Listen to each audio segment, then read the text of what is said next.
توانائی اور طاقت فزکس کے ہر شعبے میں ان کی بنیادی اہمیت ہے۔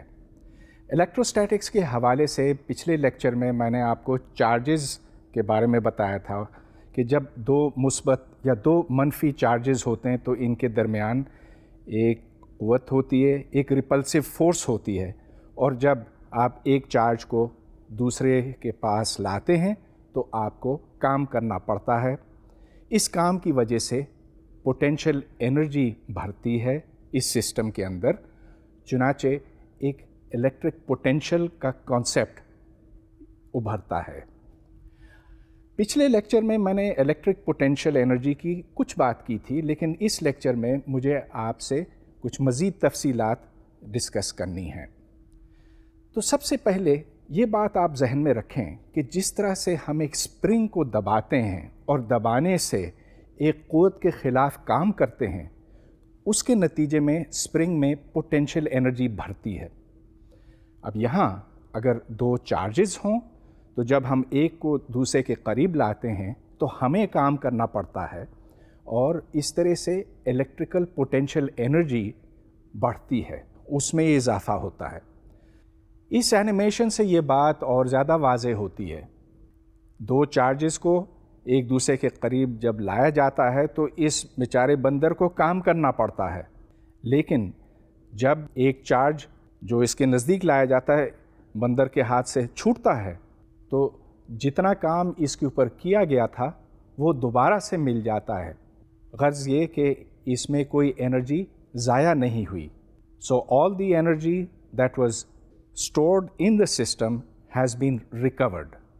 اب فرض کیجئے کہ ایک چارج یہاں پر ہے اور دوسرا چارج یہاں ہے۔ جیسے جیسے میں اس کو نزدیک لاتا ہوں تو مجھے اس الیکٹرک فیلڈ کے خلاف کام کرنا پڑتا ہے، گویا کہ اس میں پوٹینشیل انرجی بڑھ رہی ہے۔ اب فرض کیجئے کہ یہ چارج یہاں پر فکسڈ ہے، اور یہ جو دوسرا چارج جو میں اس کے نزدیک لا رہا ہوں یہ یونٹ چارج ہے، مطلب یہ کہ Q is equal to 1۔ تو اب میں یہ کیلکولیٹ کرنا چاہتا ہوں کہ اگر میں اس کو بہت دور سے اس کے قریب لاتا جاؤں تو مجھے کل کتنا کام کرنا پڑے گا ڈسٹنس r تک پہنچنے کے واسطے۔ So I start at infinity and I move to distance r۔ اس کے لیے ہمیں تھوڑی سی کیلکولس کی ضرورت پڑے گی۔ سب سے پہلے آپ یہ بات ذہن میں رکھیں کہ چونکہ یہ یونٹ چارج ہے، اس واسطے اس کے اوپر جو فورس عمل کرے گی اس کی مقدار ہوگی 1 انٹو E۔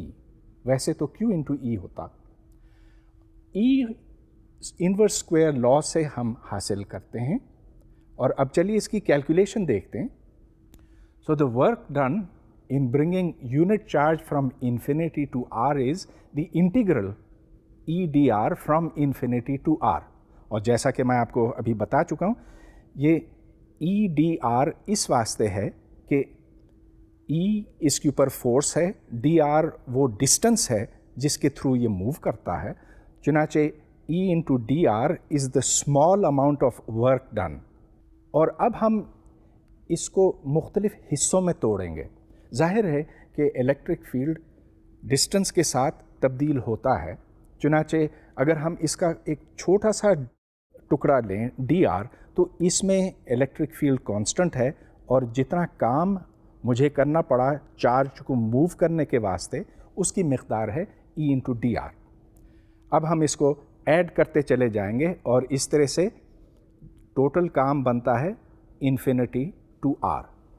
اب یہ ایک چھوٹی سی بات ہے کہ اس کے اندر ہمیں E کی ویلیو ڈالنی ہے انورس اسکوائر لا کے حوالے سے، اور آپ یہ دیکھ رہے ہیں کہ E is equal to Q over 4 pi epsilon naught r squared۔ میں نے 4 pi epsilon naught اور Q کو انٹیگرل سے باہر نکالا ہوا ہے، چنانچہ صرف ایک انٹیگرل کرنے کی ضرورت پڑتی ہے dr divided by r squared from infinity to r۔ اب یہ تو بہت آسان انٹیگرل ہے۔ dr over r squared کو جب آپ انٹیگریٹ کرتے ہیں تو اس سے 1/r آتا ہے وتھ اے نیگیٹو سائن. یاد رہے کہ جب آپ 1/r کو جب ڈفرینشیٹ کرتے ہیں تو اس سے -1/r² بنتا. اب آپ اس کی لمٹس لگائیں. جو اوپر والی لمٹ ہے وہ r ہے اور جو نیچے والی لمٹ وہ انفینٹی ہے. کیونکہ 1/∞ 0 ہے لہٰذا جو دوسری ٹرم ہے وہ ختم ہو جاتی ہے. چنانچہ یہاں سے the total work that I have to do to bring the charge from infinity to r, اس کی ویلیو آپ کے سامنے ہے. وہ ہے Q/4πε0 into 1/r. لہٰذا اگر ہم یہ طے کر لیں کہ دو چارجز کے درمیان پوٹینشیل انرجی 0 ہے جب ان کے درمیان فاصلہ انفینٹ ہوتا، ایسی صورت میں جو ٹوٹل انرجی ان دو چارجز کے درمیان ہوگی اس کی ویلیو ہے U(r) اور اس کی ویلیو ابھی ہم نے کیلکولیٹ کی ہے ایز Q1 Q2/r into 1/4πε0. اب یہاں پر میں نے Q1 اور Q2 دوبارہ سے ڈال دیا. یاد رہے کہ پہلے میں نے صرف ایک چارج لیا تھا Q اور دوسرا یونٹ چارج تھا، لیکن اب میں نے دونوں چارجز اس میں شامل کر دیے. U(r) is the total amount of work that would be needed to bring two charges from infinity to a separation of r. مطلب یہ کہ ان کے درمیان فاصلہ کیپٹل R ہے اور اتنا کام مجھے کرنا پڑا. اس کے لیے مجھے صرف ایک سادہ انٹیگریشن کرنے کی ضرورت پڑی تھی. اب آپ یہ سوال کر سکتے ہیں کہ میں نے یہ کیوں طے کیا کہ انفینٹی پر ان کے درمیان پوٹینشیل 0 ہے. اس سے مختلف بھی ہو سکتا تھا. میں یہ کہہ سکتا تھا کہ جب ان دو چارجز کے درمیان بہت زیادہ فاصلہ ہو جاتا، انفینٹ فاصلہ ہو جاتا، تو پوٹینشیل انرجی کی ویلیو 10 ہے یا 20 ہے یا 50 ہے. اس سے کوئی فرق نہیں پڑتا، اس واسطے کہ صرف جو پوٹینشیل میں فرق آتا ہے چارج کو یہاں سے یہاں لانے میں، وہی یہ طے کرتا ہے کہ مجھے کتنا کام کرنا پڑا، اور وہی یہ طے کرتا ہے کہ ان کے درمیان فورس کتنی ہے. چنانچہ جو کانسٹنٹ کی ویلیو یہاں سیٹ ہو سکتی تھی 10 20 40 جو بھی، اس کو میں نے بائی چوائس 0 کیا. تو یہاں میں پھر اس بات پہ زور دینا چاہوں گا کہ الیکٹرک پوٹینشیل انرجی اور الیکٹرک پوٹینشیل میں ایک فرق ہے. بڑا معمولی سا ہے مگر یہ ذہن میں رکھنے کا ہے کہ جب ہم الیکٹریکل پوٹینشیل انرجی کی بات کرتے ہیں تو اس میں یہ ہے کہ دو چارجز کو لانے میں کتنا کام کرنا پڑا، لیکن جب الیکٹرک پوٹینشیل کی بات آتی ہے تو اس میں ایک یونٹ چارج کو کسی ایک مقام پہ پہنچانے کے لیے کتنا کام کرنا پڑا. تو یہ آپ ذہن میں رکھیے گا. اس کے بعد پھر ہمیں یہ ڈسکس کرنے کی ضرورت ہے کہ پوٹینشیل کے یونٹس کیا ہیں. اب جیسا کہ میں نے یہ کہا تھوڑی دیر پہلے بتایا کہ آپ یونٹ چارج لاتے ہیں کسی ایک مقام پہ اور اس سے اس پوائنٹ کا پوٹینشیل ڈٹرمن ہوتا ہے. پوٹینشیل کے یونٹس بنتے ہیں جولز پر کولوم. جولز اس واسطے کہ that is the unit of energy, اور کولوم اس واسطے کہ دس دا یونٹ آف چارج. 1 جول اوور 1 کولوم کو ہمیں ایک دوسرا نام دیتے ہیں جس کو وولٹ کہا جاتا ہے، اور وولٹ کو جب آپ چارج سے ملٹیپلائی کرتے ہیں تو اس سے انرجی ملتی ہے. ایک نیا یونٹ ہے جو بہت کارآمد ہے جس کو ہم الیکٹران وولٹ کہتے ہیں. الیکٹران کے اوپر ایک مخصوص مقدار چارج کی ہے. جب ہم الیکٹران کے چارج کو 1 وولٹ کے ساتھ ضرب دیتے ہیں تو اس سے الیکٹران وولٹ بنتا ہے، اور electron volt is 1.6 Times 10⁻³ -19 jewels. اب اس کو ہم بہتر سمجھنا چاہیں گے، اس لیے کہ یہ ایک ایسا یونٹ ہے جو بہت زیادہ کامن نہیں ہے. مطلب یہ کہ ہمارے روزمرہ کی زندگی میں ہمیں اس کی بہت زیادہ ضرورت نہیں پڑتی، لیکن جب آپ ایٹامک فزکس یا نیوکلیئر فزکس یا ایسی فزکس پڑھتے ہیں جس کا تعلق ایٹمز، مالیکیولز، نیوکلیائی، کوارکس وغیرہ سے ہے، تو پھر ہمیں الیکٹران وولٹ کی ضرورت پڑتی ہے. تو میں یہ اندازہ آپ کو دینا چاہتا ہوں کہ اگر آپ ایک ایٹم لیں تو ایٹم کے اندر جو الیکٹران پروٹون کے گرد گھومتا ہے اس کو ایٹم سے نکالنے کے واسطے آپ کو چند الیکٹران وولٹس دینے کی ضرورت پڑتی ہے. تو اگر آپ اتنی انرجی اس الیکٹران کو دیں تو وہ ایٹم سے نکل کر کہیں اور چلا جائے گا اور ایٹم آئونائز ہو جائے گا. اگر آپ ہائیڈروجن کا ایٹم لیں تو اگر اس کو 13.6 الیکٹران وولٹس دیا جائے تو پروٹون علیحدہ ہو جائے گا اور الیکٹران علیحدہ. لیکن اگر آپ ایک نیوکلیس لیں تو نیوکلیس میں سے اگر آپ کسی نیوٹران یا پروٹون کو باہر نکالنا چاہیں تو اس کے لیے آپ کو بہت زیادہ انرجی دینی پڑتی ہے اور وہ ملین الیکٹران وولٹس یا MeV میں ناپی جاتی ہے. سو MeV is typically the binding energy of a neutron اور پروٹون ان اے نیوکلیس.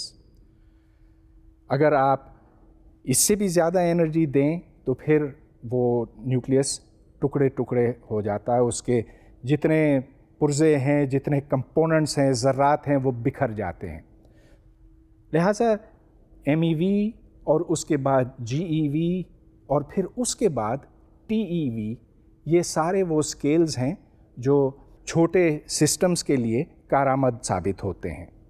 اگر آپ ایک پازیٹیو چارج کو آزاد چھوڑ دیں تو اس کی کوشش یہ ہوگی کہ ہائر پوٹینشل سے لوور پوٹینشل کی طرف جائے. اور یہ بات یوں بھی سمجھ میں آتی ہے کہ اگر آپ دو پازیٹیو چارجز کو ساتھ رکھیں تو جو چارج موو کر سکتا ہے وہ اس سے دور جانا چاہے گا. اس کے برعکس اگر آپ ایک نیگیٹو چارج رکھیں یہاں پر تو وہ دوسری طرف جانا چاہے گا. تو positive charges positive potential area سے دور جانا چاہتے ہیں اور نیگیٹو چارجز اس کی طرف جانا چاہتے ہیں. اس تصویر کو دیکھیں، یہاں پر پازیٹیو اور نیگیٹو چارجز دونوں ہیں. جہاں پازیٹیو چارج کی مقدار زیادہ ہے وہاں پر پوٹینشیل بھی زیادہ ہے، اور جہاں نیگیٹو چارج کی مقدار زیادہ ہے وہاں پوٹینشیل زیادہ نیگیٹو ہے. اب فرض کیجئے کہ ادھر ایک چارج کو ہم رکھتے ہیں، اس چارج کو ہم نے پوزیشن A کے اوپر رکھا، اس پر چارج کی مقدار 2 کولومز ہے اور یہ پوائنٹ A سے پوائنٹ B تک جاتا ہے. اس کو الیکٹرک فیلڈ دھکا دے کر A سے B تک پہنچاتا ہے. اس چارج کے اوپر الیکٹرک فیلڈ نے 8 جولز کام کیا. تو اس سے ہم یہ جان سکتے ہیں کہ ڈفرینس آف پوٹینشیل کتنا بنا. مطلب یہ کہ جب یہ A سے B تک گیا تو اس کے پوٹینشیل میں جو فرق آیا اس کو ہم کام کی مقدار کو لے کر حاصل کر سکتے ہیں. It is 8 jewels divided by 2 کولومز. لہٰذا چینج ان پوٹینشیل یہاں پر نکلتا ہے ایز -4 وولٹس. یہاں مائنس کیوں آیا؟ وہ اس لیے کہ اس کی پوٹینشیل کم ہوئی، پوٹینشیل انرجی کم ہوئی. لہٰذا دا چینج ان پوٹینشیل، جس کو آپ V1 - V2 کہہ سکتے ہیں یا ڈیلٹا V کہہ سکتے ہیں، نیگیٹو ہے اور اس کی مقدار ہے 4 وولٹس. یہاں پر میں نے ایک تصویر بنائی ہے جس میں ایک پروٹون کے گرد الیکٹران گھومتا ہے، اور چونکہ ان کے درمیان پوٹینشیل انرجی نیگیٹو ہے. یاد رہے کہ potential energy is charge of one into charge of the other divided by R, اور 1/4 پائی ایپسلون ناٹ تو ہے. تو یہ چونکہ اپوزٹ چارجز ہیں اس واسطے پوٹینشیل انرجی نیگیٹو ہے. اگر آپ آر سے پلاٹ کریں تو آر ایکول 0 پہ اس کی ویلیو بہت بہت زیادہ ہوتی ہے اور پھر آہستہ آہستہ یہ گھٹتی ہے. الیکٹران پروٹون کے گرد یوں گھومتا ہے اور وہ یہ پوٹینشیل محسوس کرتا ہے. تو آپ یہ دیکھ سکتے ہیں کہ یہاں پر 1/r کا پوٹینشیل ہے اور یہ بہت زیادہ اسٹرانگ پوٹینشیل بنتا ہے. بلکہ اگر آپ یہ دیکھیں کہ اس کی وجہ سے جو الیکٹرک فیلڈ بنتی ہے وہ کتنی ہے، تو وہ جو عام الیکٹرک فیلڈز لیبارٹری میں میجر ہوتی ہیں اس سے کہیں زیادہ ہے. الیکٹرک پوٹینشیل کی بات ہم اس لیے کر سکتے ہیں کہ 2 چارجز کے درمیان جو فورس ہے وہ کنزرویٹو ہے. اب یاد رہے کہ جب ہم میکینکس ڈسکس کر رہے تھے تو اس وقت دو طرح کی فورسز کی بات آئی تھی، کنزرویٹیو اور نان کنزرویٹیو۔ کنزرویٹیو کا مطلب یہ ہے کہ اگر آپ پوائنٹ اے سے پوائنٹ بی تک جاتے ہیں تو کنزرویٹیو فورس کے لیے آپ چاہیں اس پاتھ پہ جائیں یا اس پہ جائیں یا سیدھی لائن پہ جائیں، جس پاتھ پہ بھی آپ جائیں کام اتنا ہی کرنا پڑتا ہے، لیکن نان کنزرویٹیو کے لیے ایسا نہیں ہے۔ مثال کے طور پہ اگر فرکشن ہو تو پھر وہ نان کنزرویٹیو فورس بنتی ہے۔ تو چونکہ فورسز چارجز کے درمیان کنزرویٹیو ہیں، اور یہ کیسے ثابت کریں گے ہم؟ آپ کوئی سا پاتھ لیں، آپ بے شک سیدھے جائیں یا ایسے جائیں یا جس طرح سے بھی، تو کام اتنا ہی بنتا۔ میں نے یہی بات گریوٹی کے بارے میں کہی تھی، اور گریوٹی اور الیکٹروسٹیٹکس میں بہت مماثلت ہے، مگر ایک بڑا فرق بھی ہے۔